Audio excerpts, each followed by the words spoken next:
সিপাহীজলা জেলা প্রশাসনের উদ্যোগে বুধবার দুপুরে বিশ্রামগঞ্জ শচীন দেববর্মন স্মৃতি কমিউনিটি হলে সংবিধান হত্যা দিবস উদযাপন হয়।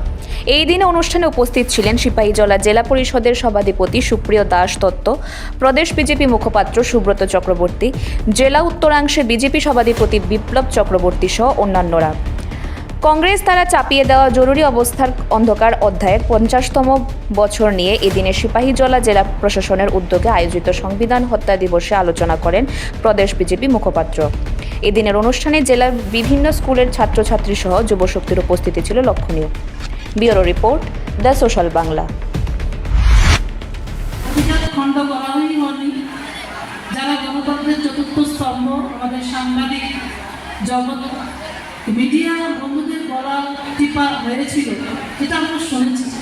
প্রত্যেকটা মানুষের, শুধু মিডিয়া বন্ধু নয়, যারা শিল্পী ছিল, গায়ক ছিল, তাদের কণ্ঠরোধ করা হয়েছিল। এটা সত্যি আমাদের ভারতবর্ষের ইতিহাসে একটা দুর্ভাগ্যতম অধ্যায়। আমরা যারা সোনাগরিক আছি এবং আমাদের এখানে ছাত্রছাত্রী যারা আছো, ভাই বোনদেরকে আমি বলবো, তোমরা বড় হয়ে আমাদের দেশের নাগরিক হবে, এই রাজ্যের নাগরিক হবে। এই গণতান্ত্রিক দেশে যেন এই ধরনের কারো দিন কখনো ফিরে না আসে, সেদিকে লক্ষ্য করা যায়।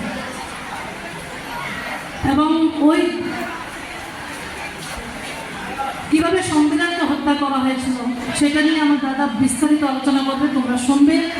তোমাদের জানা উচিত, আজকে 50 বৎসর পূর্ণ হয়েছে, কিন্তু তারপরেও অনেকে আমরা জানি না। আমাদের জানতে হবে যে এই ভারতবর্ষ সংবিধানকে মান্যতা দিয়ে এই ভারতবর্ষ এগিয়ে যাবে, চলবে। সংবিধান বিরোধী কখনো ভারতবর্ষ এগিয়ে যেতে পারে না। আমাদের সংবিধানকে সামনে রেখে এই ভারতবর্ষ এগিয়ে যাবে এবং আমাদের বর্তমান সরকার আমাদের এই সংবিধানকে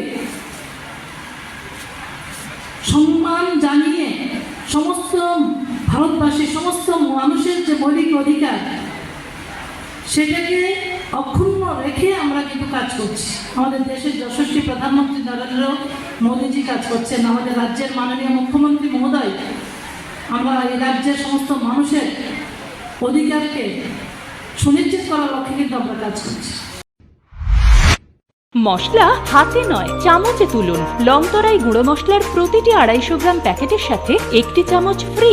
লংতরাই গুঁড়ো মশলা, রান্নায় তোমাকে চাই।